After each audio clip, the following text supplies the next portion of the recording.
they come for you. When you were 8 and you had bad traits, you go to school and learn the golden rule. So why are you acting like a bloody fool? If you get hot, then you must get cool. Bad boys, what you gonna do? What you gonna do when they come for you? Bad boys, what you gonna do? What you gonna do when they come for you? You chuck it on that one, you chuck it on this one, you chuck it on your mother and you chuck it on your father, you chuck it on your brother and you chuck it on your sister, you chuck it on that one and you chuck it on me. Bad boys, what you gonna do? What you gonna do when they come for you? Bad boys, what you gonna do? What you gonna do when they come for you? Bad boys, what you gonna do? What you gonna do? Our court, as far as I'm concerned, was the Reverend Mr. Al Sadler Sr. And so I'd like to call on the Reverend Sadler to come up now and have some words of encouragement for our graduates and the rest of our program. Amen. I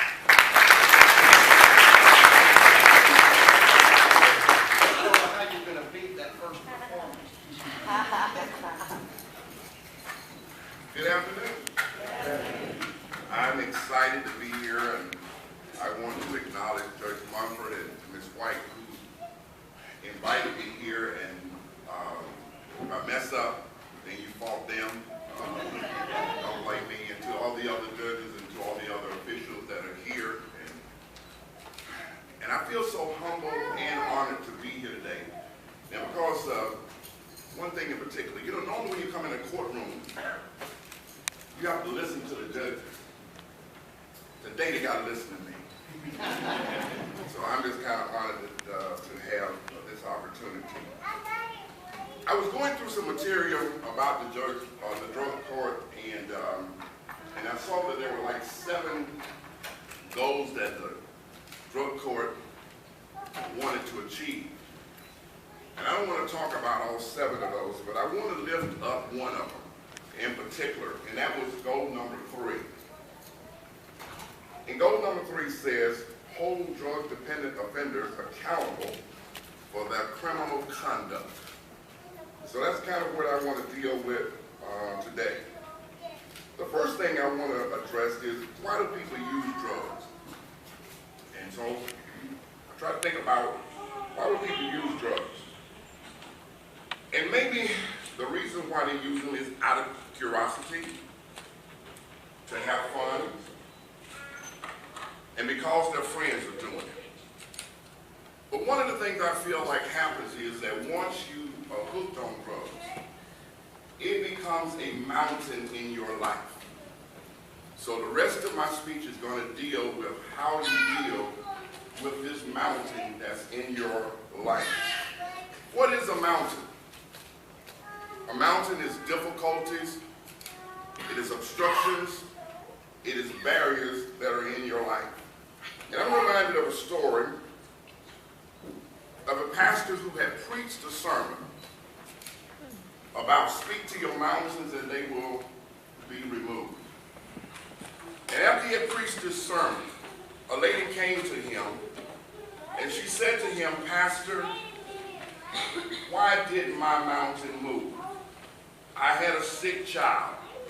I prayed, I believed, but the child still died.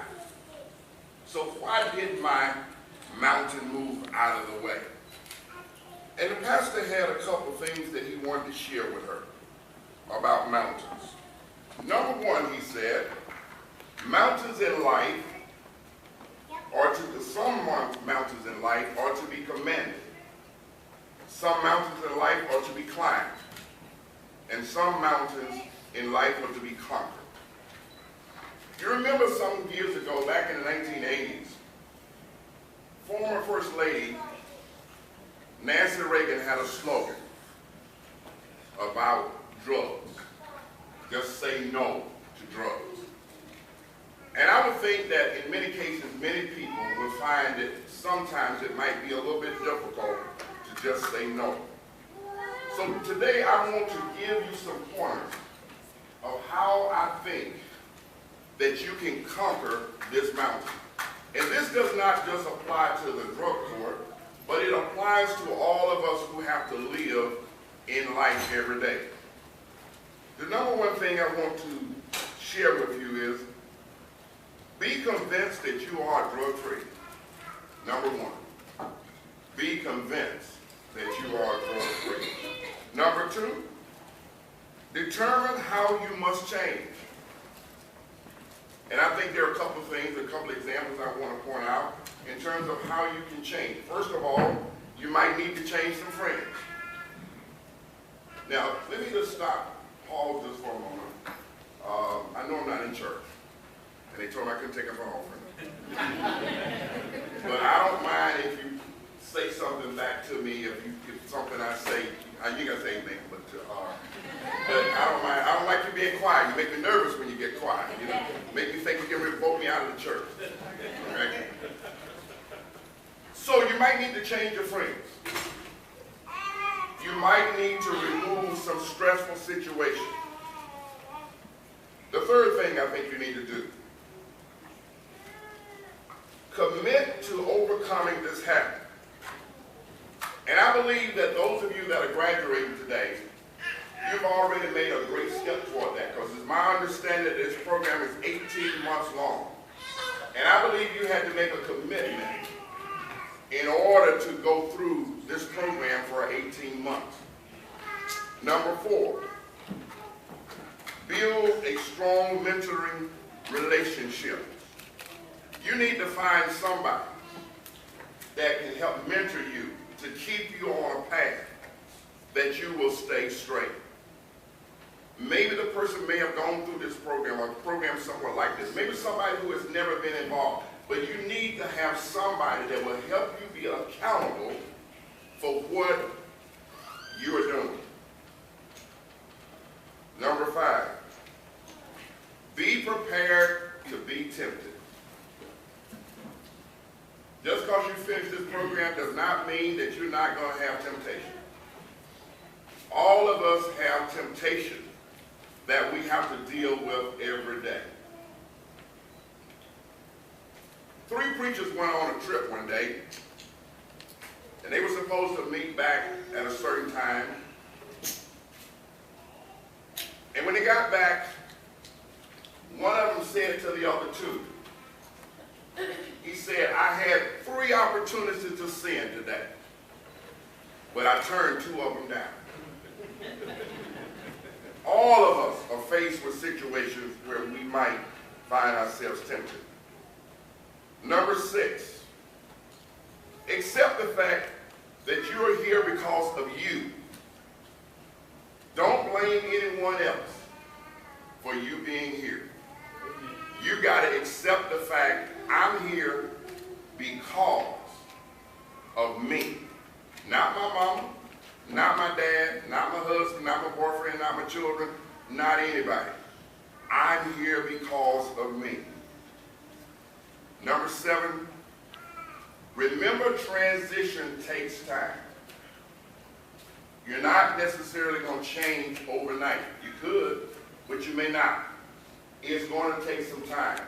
Just like it took you 18 months to get here, just like it took you however many times you got before you got in trouble. And most of the time, the first time you tried drugs, you probably didn't get in trouble. It was over a course of time. Number 8, the last one. Move on with boldness. In other words, today is a new chapter in your life. An old chapter is closed, a new chapter is open. If you don't remember anything else I said today, I want you to remember this phrase. And you know what? I want you all in here to participate in this. I want you to look at the person that's next to you, like we do in church. And I want you to say to the person that's next to you, your failure. Your failure. I don't think y'all believe that. All right, come on, let's say it with some enthusiasm. Your failure is not final. Is not final. Let's say that one more time. Your failure is not final. Is not final. I'll say it one more time. You know, we're everything freezing, church. Your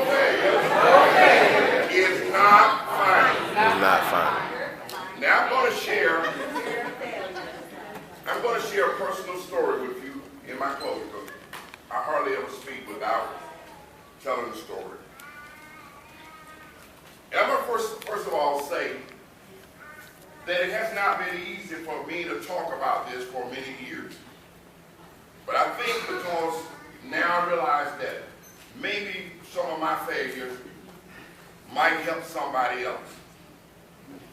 I finished high school here in Rockdale County at J.P. Carr, which was an all-black school. Went from the first grade all the way through the 12th grade. I finished in 1968. And when I left J.P. Carr, my intentions were to become a dentist. We had a dentist in Rockdale County by the name of Dr. Parson. And I spoke to him and he told me all the stuff I needed to do. And I got into college at Morris Brown College. And I took my first biology class.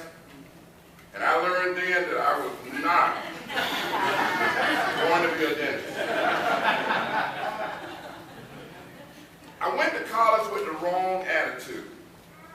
I went to college thinking that college was a place where I could party and have a good time.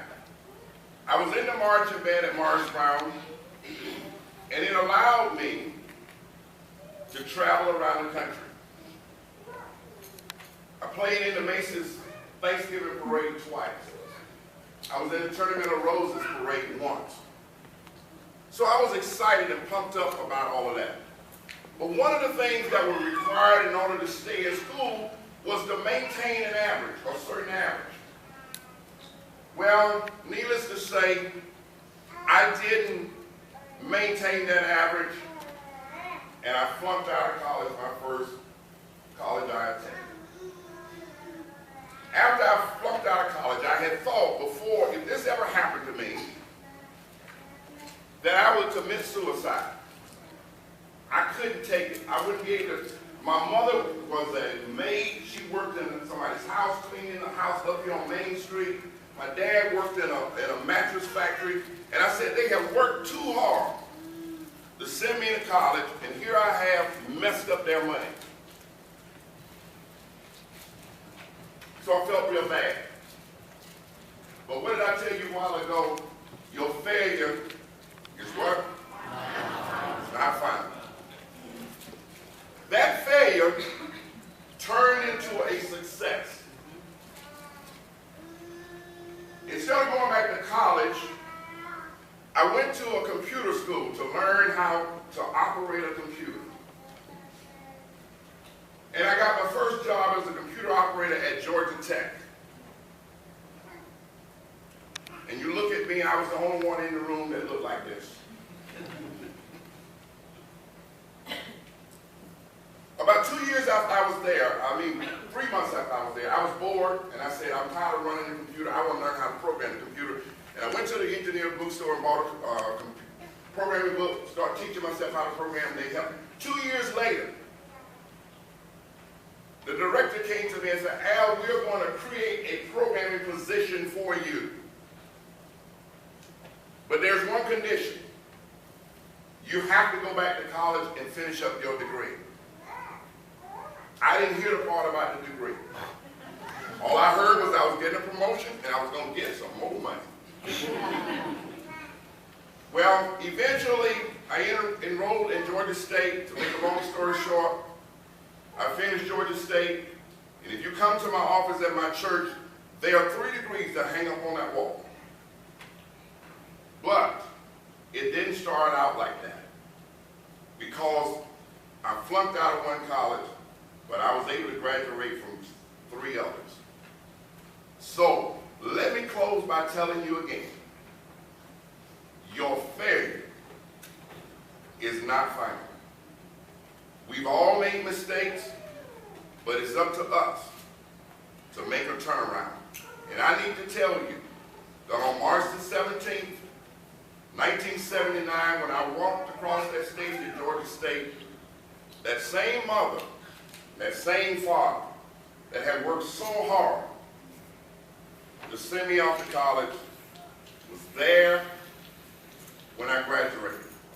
Now, when I first went to college, I didn't have to work.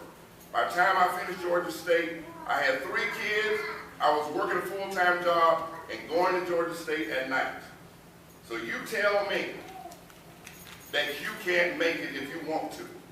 If you're determined, if you have boldness, you can turn this situation around and make the best out of it.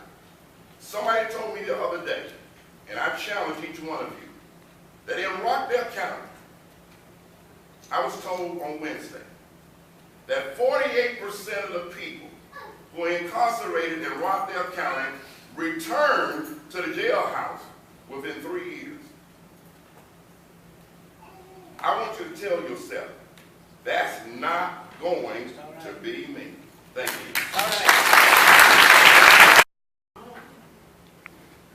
And why should my heart feel lonely and long for heavenly home? For Jesus, He is my fortress. A constant friend is He. His eye is on the sparrow, and I know He watches over me. So why should I fear